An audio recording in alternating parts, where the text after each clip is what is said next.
नमस्कार दोस्तों। यहां कहीं मुस्लिम हिंदू एंगल तलाशा जाएगा, कहीं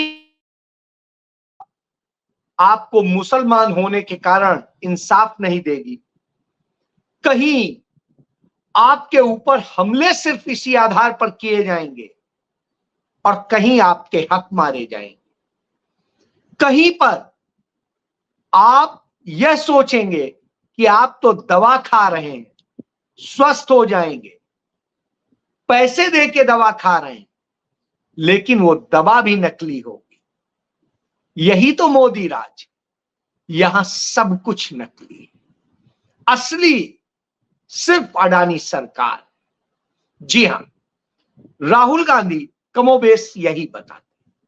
सुनिए आप, कल उन्होंने जम्मू कश्मीर में कहा कि Bharatiya Janata party, RSS, BJP की सरकार, बीजेपी के लोग भाई भाई को लड़ा देंगे, घर घर में लड़ा देंगे, जातियों को जातियों से लड़ाएंगे, धर्मों को धर्मों से लड़ाएंगे और नफरत फैलाएंगे। लेकिन क्या ये नफरत फैलाने का काम सिर्फ भारतीय जनता पार्टी कर रही है, आरएसएस कर रहा है, नरेंद्र मोदी कर रहे हैं?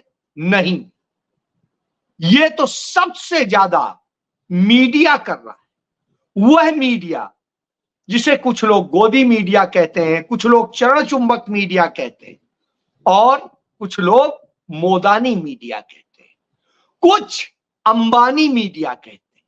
तो आज मैं आपको अंबानी मीडिया का ही बताता हूं, उसी से शुरू करता हूं, उसके बाद आगे बढ़ता हूं। अंबानी मीडिया यानी न्यूज 18 इंडिया जो कहलाता है, वह एक शो चलाता है। बेंगलुरु में श्रद्धा वारकर जैसा मर्डर, हैवानियत और बर्बरता की इंतहा, और यह सब जब वो बखान करता है तो कहता है कि उस महालक्ष्मी का जो बेंगलुरु में हत्या की गई, उस महालक्ष्मी नाम की लड़की की जो टुकड़े टुकड़े कर दिए गए, टुकड़े भी कितने, 59 यानी 59 टुकड़े कर दिए गए। उसे करने वाला कौन है? अशरफ है। अशरफ ने ये किया, अशरफ ने वो किया। मेरे एक मित्र, मेरे साथी, जब मैं हिंदुस्तान में संपादक था एक जगह का, तो वो दूसरी जगह के थे, उन्होंने सोशल मीडिया पे इसको लेकर के नफरत भरा पोस्ट किया। वो भी आजकल एक भारतीय जनता पार्टी के नेता के चैनल और अखबार के लिए काम करते हैं। तो उन्होंने वो पोस्ट किया, कैसे अशरफ ने मार डाला, आप बताओ कहां हो। बहरहाल तमाम तरह के लोगों के तमाम तरह के कमेंट आने लगे। मैंने कहा अच्छा है। मैंने पता किया तो बेंगलुरु पुलिस से पता चला नहीं, ये कहानी बिल्कुल गलत है। तो मैंने कहा भाई आप एक्शन लीजिए। बहरहाल उन्होंने एक्शन लिया नहीं लिया मुझे नहीं पता है, लेकिन उन्होंने मुझे पूरा तथ्य बताया। उन्होंने कहा महालक्ष्मी की हत्या करने वाला उड़ीसा का रहने वाला मुक्ति रंजन रॉय था, और जो मुक्ति रंजन रॉय है वो मर्डर करके यहां से भाग गया और उड़ीसा में अपने गांव चला गया। खोजते खोजते उसने उड़ीसा में भी कई जगह बदली। उसको जब खोजा गया तो अंत में उसने आत्महत्या कर ली थी।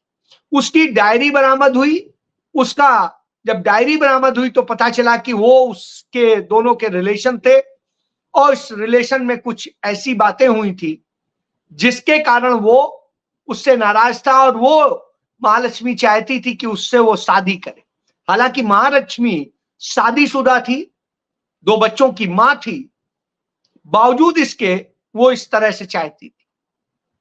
और जब यह चाहती थी तो उसके पास कोई चारा नहीं रह गया। जब एक दिन वो इतना लड़ी तो उसने उसे मार डाला, और जब मर गई तो उसे कैसे छिपाता, तो उसने टुकड़े टुकड़े करके उसको छिपाया। बहरहाल वो ये सोचा था कि ये फंसेगी, दूसरा व्यक्ति फंस जाएगा, लेकिन सुराग लग गया पुलिस को किसी एक लेटर के जरिए, उसके मोबाइल में जो एक कन्वर्सेशन था उसके जरिए। बहरहाल ये हुई एक बात।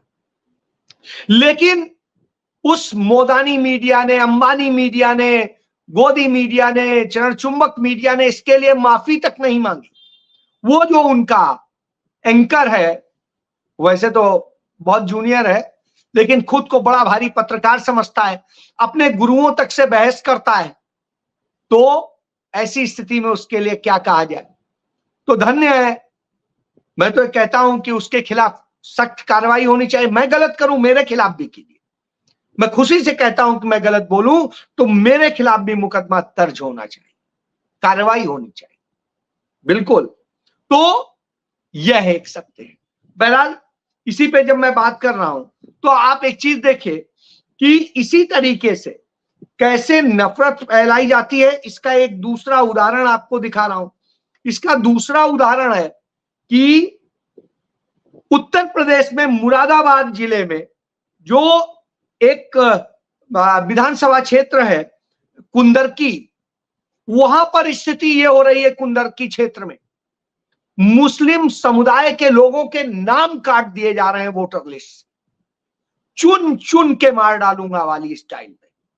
और जब नाम काटे जाते हैं तो वहां के लोग लेकर के तख्ती कि हम भी अभी जिंदा हैं और डीएम कार्यालय के वहां प्रदर्शन करते हैं चुनाव अधिकारी के ऑफिस के सामने, और वो बताते हैं कि साहब देखो कौन सा कागज चाहिए, जिंदा होने का कौन सा और प्रमाण पत्र चाहिए, यह लीजिए, हम जिंदा हैं, हम मरे नहीं हैं, हमारा नाम काट रहे हो। तो जो वहां हजारों लोगों के नाम काट दिए गए, इस तरह से हो रहा है। और चुनाव आयोग कह रहा हूं, सॉरी, मोदी आयोग खामोश। मोदी आयोग के मुंह से इस पर कोई आवाज नहीं निकल रही है, कोई कार्रवाई नहीं। शर्मनाक हालात हैं। बहरहाल मेरा मानना है कि वहां की सांसद को इस मैटर को लेकर के खुद लड़ना चाहिए, क्योंकि यह सांसद की जिम्मेदारी है, ये इलाके के और जनप्रतिनिधियों की जिम्मेदारी है कि इसको लेकर के बाकायदे सबूतों समेत चिट्ठी लिखें और इसको लेकर के पिटीशन फाइल करें। तो ये करनी चाहिए, मुझे लगता है करी भी होगी, हो सकता है नहीं भी करी हो, लेकिन मैं ये आपको बता रहा हूं। इसके बाद एक और बताता हूं कि जिस तरीके से खेल किया जाता है, नफरत के खेल देखिए।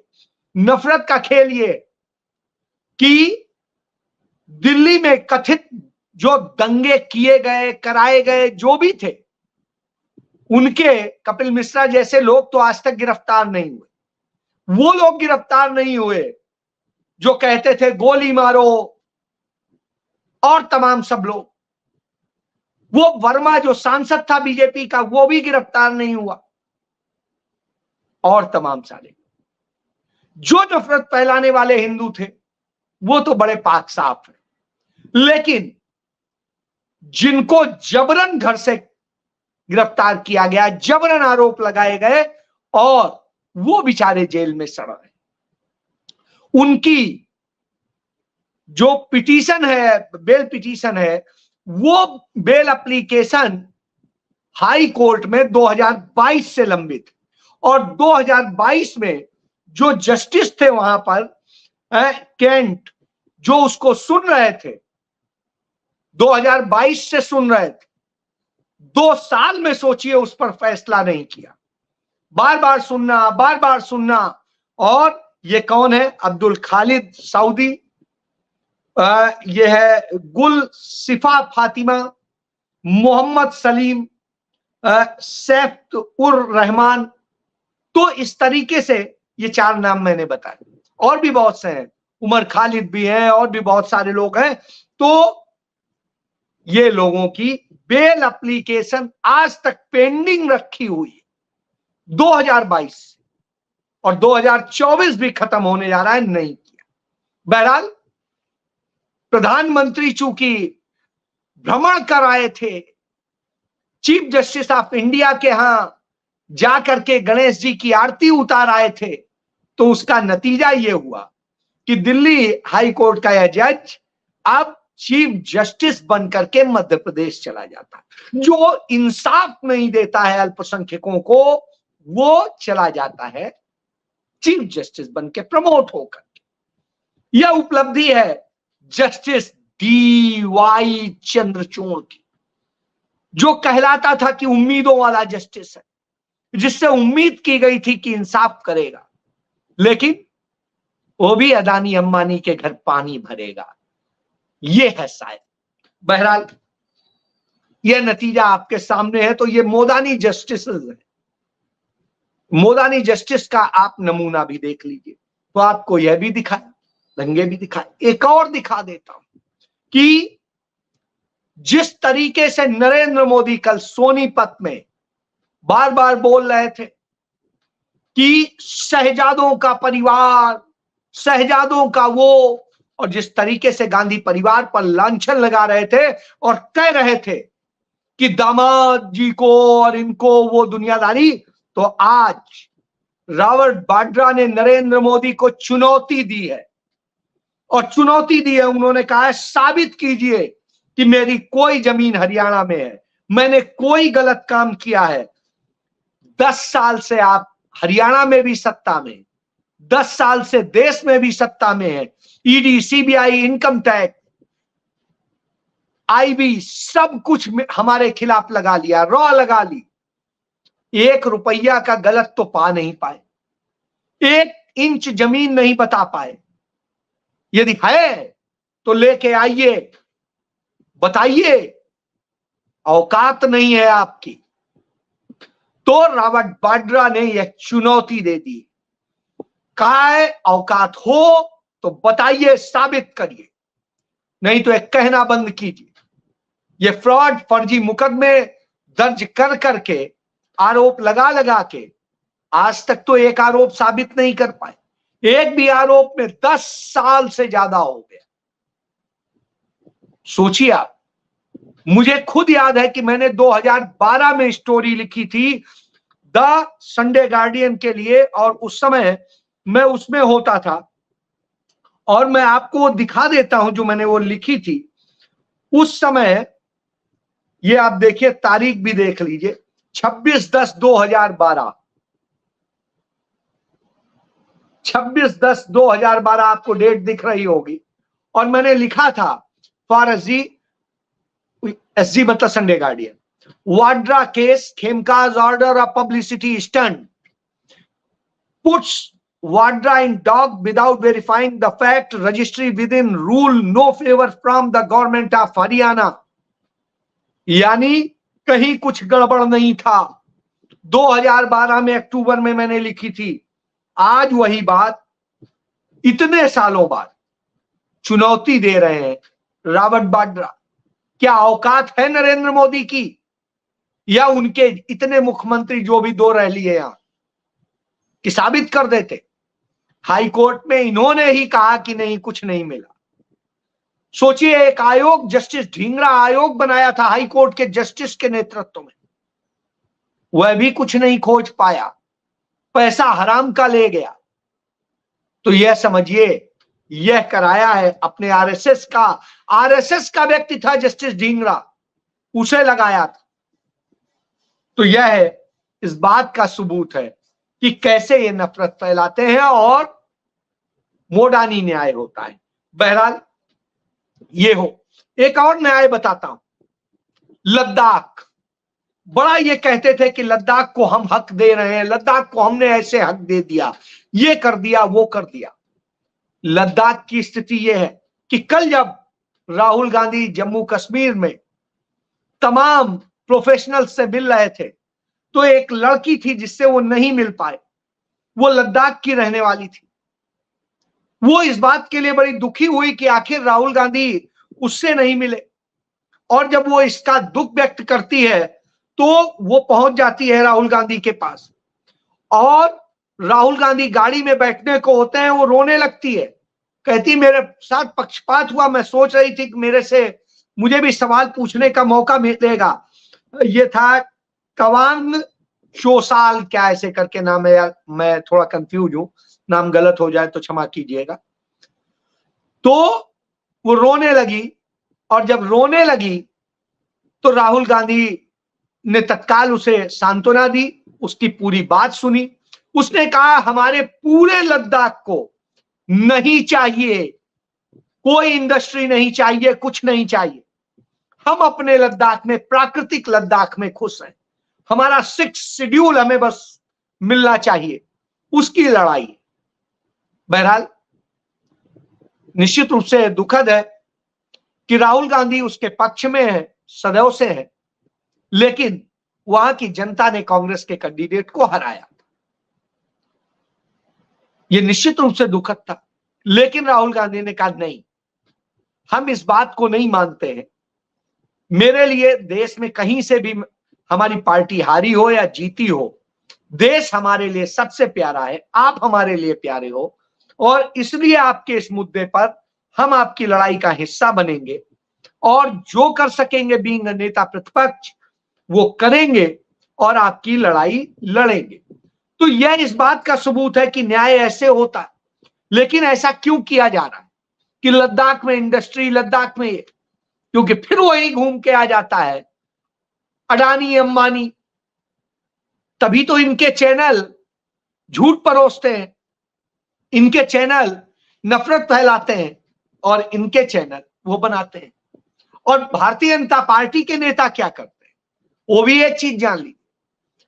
हरियाणा के पूर्व मुख्यमंत्री जो मनोहर लाल खट्टर, जिन्हें पूरे हरियाणा में जिस तरह से कहा जाता है, तो वो एक सभा कर रहे थे और वहां पंजाबी सभा में जब कह रहे थे कि ऐसे ऐसे जीतेगा और ये, तो वहीं एक उन्हीं की पार्टी का एक समर्थक लड़का खड़ा हुआ, उसने कहा बिल्कुल नहीं जीतेगा, ये हारेगा। नेता के तौर पे उनकी जिम्मेदारी थी उसको थपकी देते, पूछते क्या गलती हुई है और उसका दर्द दूर करते। उसकी बजाय उन्होंने पुलिस से कहा पकड़ो इसको, बाहर फेंक दो।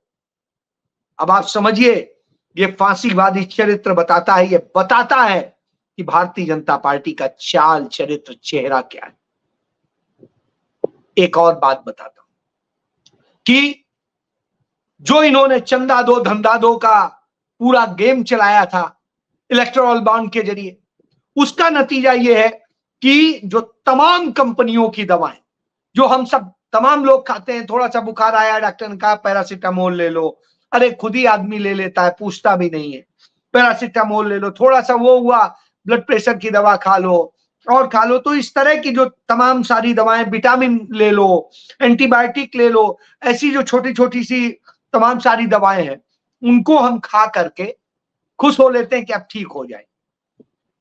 आया कि ऐसी 53 दवाएं, 53 दवाएं हैं जिनके सैंपल फेल हो गए और बताया गया कि ये सिर्फ यही नहीं है कि बेकार है, नकली टाइप की है, ये आपके लिए बहुत ज्यादा नुकसानदेह, यानी हमसे पैसा भी ले रहे हैं, महंगी दवा भी दे रहे हैं और फिर ऐसी दे रहे हैं कि हम हमारे शरीर में जहर बन जाए।